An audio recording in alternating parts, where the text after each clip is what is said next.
Sorotan berikutnya, Saudara, Presiden Filipina Ferdinand Marcos Jr. menyebut warganya yang dijatuhi hukuman mati di Indonesia akan diserahkan kembali ke Filipina.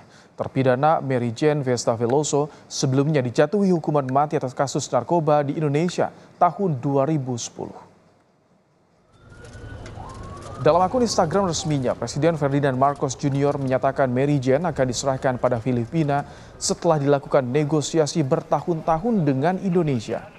Presiden Filipina Ferdinand Marcos menyebut upaya pemulangan Mary Jane sebagai perjalanan yang panjang dan sulit. Magpatulong sa kanya para makapunta ng Malaysia si Mary Jane Veloso at Marcos Jr. menulis Mary Jane Veloso akan kembali ke Filipina setelah ditangkap tahun 2010 dalam kasus narkotika dan dijatuhi hukuman mati.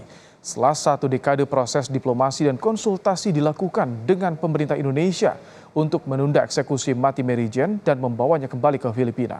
Marcos Jr. juga menyampaikan terima kasih kepada Presiden Prabowo Subianto dan pemerintah Indonesia atas kebijakan memulangkan Mary Jane.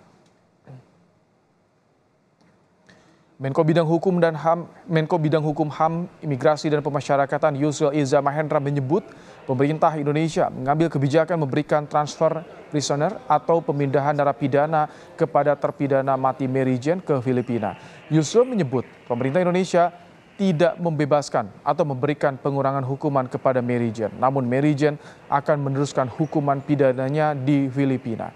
Proses pemindahan Mary Jane akan dilakukan di bulan Desember 2024. Permintaan dari pemerintah Filipina kepada pemerintah Republik Indonesia untuk memberikan pengampunan lagi-lagi ditolak oleh Presiden kita, dan akhirnya kita merumuskan satu kebijakan baru yang belum pernah kita lakukan sebelumnya, bukan memberikan pengampunan atau bukan memberikan pembebasan kepada narapidana warga negara asing yang dijatuhi hukuman oleh pengadilan kita, tapi kita melakukan satu kebijakan yang dalam istilah hukum pidana disebut dengan pemindahan narapidana atau bahasa Inggrisnya transfers of prisoners, dan ada lagi yang lain disebut dengan exchange of prisoners atau tukar menukar narapidana. Kita tidak melakukan tukar menukar narapidana, tapi kita akan melakukan apa yang disebut dengan pemindahan narapidana atau transfer of prisoner.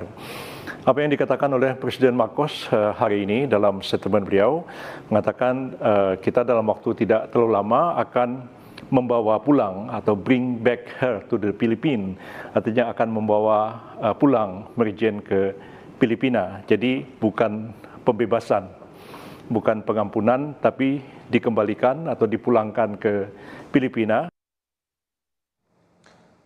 Menanggapi pernyataan Menteri Koordinator Bidang Hukum, HAM, Imigrasi dan Pemasyarakatan Yusril Iza Mahendra mengenai pemindahan Mary Jane ke Filipina, Kepala Seksi Penanganan Hukum Kejati Yogyakarta Herwatan bilang bahwa informasi itu belum disampaikan secara detail dan menunggu arahan Kejaksaan Agung. Informasi terkait dengan Mary Jane, kami juga masih menunggu pernyataan resmi dari Kejaksaan Agung. Jadi teman-teman wartawan mohon menunggu kesabarannya. Tapi kondisi Mary Jane seperti apa sekarang, Mbak? Kondisi Mary Jane masih ada di Gunung Kidul. Kalau terkait pernyataan Pak Yusril yang bilang kalau perkiraan pemindahan Desember 2024 itu juga belum disampaikan. Belum ada pernyataan resmi dari Kejaksaan Agung. Tetap mengacu ke Ya. Kejaksaan. Pak, Mary Jane ditangkap di Yogyakarta tahun 2010 karena membawa narkotika jenis heroin seberat 2,6 kg. Dalam persidangan, Mary Jane akhirnya divonis hukuman mati pada tahun 2010. Tahun 2015, Mary Jane akan menjalani eksekusi hukuman mati, tetapi ditunda setelah Presiden Jokowi menerima surat dari Filipina atas dugaan kasus perdagangan manusia. Tahun 2024, Presiden Prabowo mengabulkan permintaan transfer prisoner atau pemindahan tahanan Mary Jane ke Filipina. Lebih lengkap terkait kasus pemulangan terpidana mati kasus narkotika Mary Jane ke Filipina, kita bahas bersama dengan mantan Menteri Hukum dan HAM dan juga pengamat hukum Hamid Auluddin. Selamat petang, Prof. Hamid. Selamat petang, apa kabar? Baik, jadi bagaimana Anda melihat kebijakan baru yang dikeluarkan, transfer of prisoner Mary Jane ke Filipina? Itu adalah kebijakan atau diskresi Bapak Presiden. Karena memang dalam Undang-Undang Pemasyarakatan kita membolehkan adanya transfer of prisoner dengan ketentuan ada undang-undangnya. Nah, sampai sekarang pengaturan tentang undang-undang itu belum ada. Jadi menjadi domain diskresi presiden. Dan itu praktek lazim dilakukan dalam hubungan internasional, transfer of prisoner. Lazim sekali itu terjadi. Oke. Nah, dengan persyaratannya, ada persyaratan konvensional yang harus diikuti. Oke.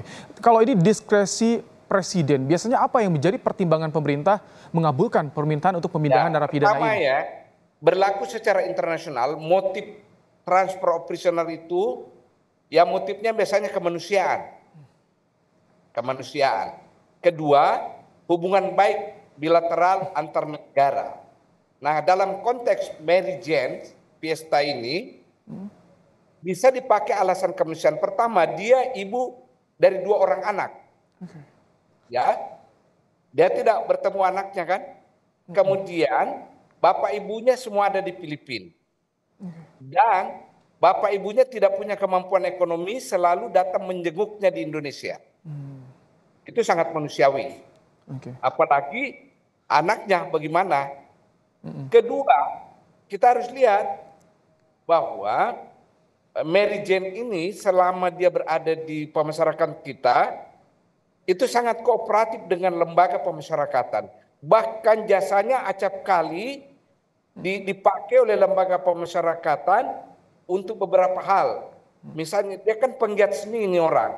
Bisa main piano, bisa main gitar, ya, dan hebatnya bisa membatik.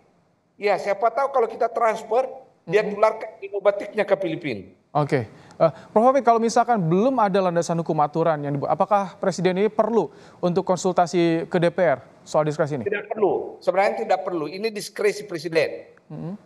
Karena belum ada aturan detail yang melarang dan membolehkannya kan? Boleh. Baik. Kita tidak usah dibawa ke ranah politik ini, tidak usah. Kalau tadi Anda bilang ini dasarnya landasannya kemanusiaan, tapi tadi debatnya bukan jalur pengampunan. Artinya ini jalur apa bisa dibacanya? Oh enggak, ini menurut saya bukan pengampunan ini. Bukan. Karena prinsip transfer of prisoners itu pertama harus ada permohonan dari pemerintah yang mau memindahkan warganya. Ya, Filipina sudah bermohon kan? Kedua adalah asas atau prinsip mengakui kedaulatan Republik Indonesia. Apa itu kedaulatan Republik Indonesia? Penegakan hukum. Filipina harus taat pada putusan Mahkamah Agung yang menghukum warganya di Mary Jane. Sehingga ketika dipindahkan, dia tidak mengubah itu hukuman. Dia tidak mengubah. Itu namanya menghargai kedaulatan. Jadi bagaimana untuk memastikan Mary Jane ini menjalani hukuman di Filipina? Karena ini kejahatan luar biasa di Indonesia. Pertama, ada lagi prinsip bahwa negara yang mentransfernya itu tetap punya akses ke dalam rumah tahanan tempat yang bersangkutan ditahan. Harus ada aksesnya. Jangan tidak punya akses. Kan kita punya perwakilan di sana, ada kedutaan, ada konsul jenderal. Dia harus dibukakan akses ke arah sana. Baik. Ada akses yang untuk bisa memastikan dilaksanakan hukumannya. Terima kasih. Jadi tidak ada pengubahan hukuman. Tidak ada pengubahan. Baik, terima kasih. Dia hanya pindah tempat menjalani hukumannya. Baik, terima kasih Prof. Hafid Awaludin untuk pandangannya di kasus Mary Jane ini.